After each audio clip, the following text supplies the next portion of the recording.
Hi friends, welcome to my YouTube channel. ఈరోజు మన ఛానల్లో వచ్చేసి టాపిక్ ఏంటంటే రమణేశ్వరంలో ఉన్న గోల్డెన్ శివలింగ టెంపుల్ గురించి. టెంపుల్లో వచ్చేసి మనకు 3 అడుగుల బంగారు శివలింగంను మనం అభిషేకించి ఆరాధించవచ్చును. ఇక్కడ శ్రీ వాసుకి నాగేంద్ర స్వామి, జంట నాగులు, సుబ్రహ్మణ్య స్వామి, మానసాదేవిని కూడా మనం అభిషేకించి ఆరాధించవచ్చు. ఇలా చేయడం వల్ల మనకు కుజదోషం ఉన్న అవన్నీ మనకు నివారించబడతాయి. అలాగే ఇక్కడ ఎన్నో అద్భుతమైన శివలింగాలు, దేవతామూర్తులను మనం దర్శించుకోవచ్చు. ముందుగా వచ్చేసి ఇక్కడ నాగేంద్ర స్వామిని, జంట నాగులను, సుబ్రహ్మణ్య స్వామిని, మానసాదేవిని ఇక్కడ మనం చూడవచ్చు. అలాగే ఇక్కడ ఎన్నో లింగాలను కూడా ఇక్కడ ఆవిర్భవించారు. వీటికి మనం కావాలంటే అభిషేకం కూడా చేసుకోవచ్చు. ఇలా అభిషేకం చేయడం వల్ల సర్వదోష నివారణ, సంతాన ప్రాప్తి కలుగుతాయని ఇక్కడ అందరూ అంటున్నారు. అలాగే ఇక్కడ ఎన్నో అద్భుతమైన శివలింగాలు, శ్రీచక్రాలు కూడా ఉన్నాయి. అలాగే ఇక్కడ ఎన్నో శివలింగాలు కూడా ఉన్నాయి. ఈ శివలింగాలన్నిటినీ మనము ఒకే శివలింగంలో 100 శివలింగాలుగా అభిషేకం చేసినా ఇక్కడ ఫలితం కలుగును. అలాగే సహస్ర శివలింగం కూడా ఇక్కడ మనకు కనిపిస్తుంది. అలాగే దీని నుంచి కాస్త ముందుకు వెళ్తే మనకు 3 అడుగుల బంగారు శివలింగం కూడా కనిపిస్తుంది. ఈ 3 అడుగుల బంగారు శివలింగంకి మనం అభిషేకం చేసుకోవచ్చు. ఈ అభిషేకం చేయడానికి మనకు ఒక పర్సన్కి 500 రూపీస్ అనేవి మనకు ఛార్జ్ చేస్తారు. అలాగే ఎంట్రీ ఫీజు అనేది కూడా మనకు ఒక 100 రూపీస్ ఈచ్ పర్సన్ ఉంటుంది. ఒకవేళ మనం అభిషేకం చేసుకోను అనుకుంటే నార్మల్గా దర్శనం చేసుకొని రావచ్చు. ఈ బంగారు శివలింగానికి మనం అభిషేకం చేస్తే మన కోరికలు, అలాగే అష్టైశ్వర్యాలతో సకల శుభాలు జరుగుతాయని ఇక్కడి వారు చెప్తున్నారు మనకు. అలాగే ఈ 3 ఫీట్స్ శివలింగం చూసిన తర్వాత మనం కాస్త ముందుకు వెళ్తే ఇక్కడ మనకు శివలింగాలు మనకు కనిపిస్తాయి. ఇక్కడ ఈ శివలింగాలన్నిటినీ కలిపి ఒకే శివలింగంలో 100 శివలింగాలను శతలింగేశ్వరుడిగా ఇక్కడ ఉంచారు. ఈ శతలింగేశ్వరునికి అభిషేకం చేస్తే ఈ 100 శివలింగాలకు చేసినంత ఫలితం మనకు కలుగుతుంది. అలాగే మనకు పక్కన ఇటు సైడు సహస్ర శివలింగాలు కూడా కనిపిస్తాయి. ఈ సహస్ర శివలింగాలకు మనం అభిషేకం చేస్తే ఎలాంటి పాపాలైనా కూడా తొలగిపోతాయంట. అలాగే మనం కాస్త ముందుకు వెళ్ళామంటే ఆదిపరాశక్తి మనకు భువనేశ్వరి దేవి కనిపిస్తుంది. ఈ ఆదిపరాశక్తికి మనము కుంకుమార్చన చేసిన సకల సౌభాగ్యాలు, సుమంగళి యుగం కూడా కలుగుతుంది. ఇప్పుడు మనం లోపలికి వెళ్ళి ఆదిపరాశక్తిని మనం దర్శించుకుందాం. ఇక్కడ మనకు అన్ని అవతారాలలో అన్ని దేవతలను మనం దర్శించుకోవచ్చు. ఇక్కడ మనం అమ్మవార్లను చూస్తూ ఉంటే మనకు 2 కళ్ళు కూడా సరిపోవు, అంత బాగుంటుంది. అలాగే ఇక్కడ ఆదిలక్ష్మి సహిత ధనలింగేశ్వరుని విగ్రహం కూడా ఉంటుంది అమ్మవారిది. అక్కడ మనం కావాలనుకుంటే 100 నోట్లతో కానీ, 100 నాణాలతో కానీ, ఒకవేళ మన దగ్గర ఉన్న నచ్చిన ధనంతో కానీ అభిషేకించుకుంటే, అలా అభిషేకించిన తర్వాత అందులోని 8 కాయిన్స్ని కానీ 8 నోట్లను కానీ తీసుకొని మనం పూజా మందిరంలో పెట్టుకుంటే మనకు అపారమైన సిరి సంపదలు మరియు అష్టైశ్వర్యాలు కలుగుతాయని ఇక్కడి వారు చెప్తున్నారు. అలాగే మనకిక్కడ విష్ణు భగవానుడు, లక్ష్మీదేవి, సరస్వతీదేవి, బ్రహ్మదేవుడు ఇక్కడ చాలా విగ్రహాలను మనకు ప్రతిష్ఠించారు. వీటిని చూస్తుంటే మనకు చాలా అంటే చాలా అద్భుతంగా అనిపిస్తూ ఉంటుంది.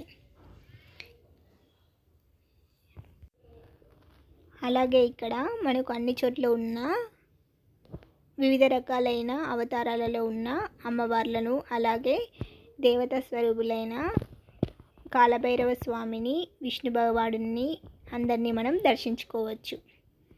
అలాగే విఘ్నేశ్వరుణ్ణి, వాసుకి నాగేంద్రుణ్ణి, మానసాదేవిని అందరినీ ఇక్కడ మనం చూడవచ్చును. ఇక్కడ అలాగే మనకు ముందు గ్రామ దేవతలైన మారెమ్మ, ఎల్లమ్మ, పోలేరమ్మ, పోచమ్మ దేవతలను కూడా దర్శించుకొని మనం వీటన్నిటిని చూడవచ్చు. అలాగే ఇక్కడ మనం సకల దేవత స్వరూపిణి అయిన గోమాతలకు, గోవులకు కూడా ఆహారం సమర్పించి వాటి సేవలో మనం పాల్గొనవచ్చును. ఇలా చేయడం వల్ల మనకు సకల దేవతల అనుగ్రహం మరియు పుణ్యం కూడా పొందవచ్చు. అలాగే ఇక్కడ 34 భంగిమలలో గల సాయిబాబా విగ్రహములను కూడా మనం దర్శించుకోవచ్చు. నారేశ్వరి విగ్రహం, అలాగే వినాయకుడు, అలాగే ఆదిపరాశక్తి అయిన అమ్మవారిని కూడా చూడడానికి మనకు 2 కళ్ళు కూడా సరిపోవు, అంత అద్భుతంగా ఇక్కడ ఉంటుంది. ఇక్కడ మనకు పంచలోహాలతో చేసిన ఏకదశలోహ శివలింగేశ్వరం కూడా మనకు ఇక్కడ కనిపిస్తుంది. దానికి కూడా మనం అభిషేకం చేసుకుంటే మనకు మంచి సత్ఫలితాలు కలుగుతాయంట. అలాగే మనం అమ్మవారైన ఆదిపరాశక్తి దగ్గర శ్రీచక్రాలను, అలాగే శివుని ప్రతిమను, అలాగే వైపు స్ఫటిక శివలింగం, రాగి శివలింగాలను కూడా మనం ఇక్కడ దర్శించుకోవచ్చు.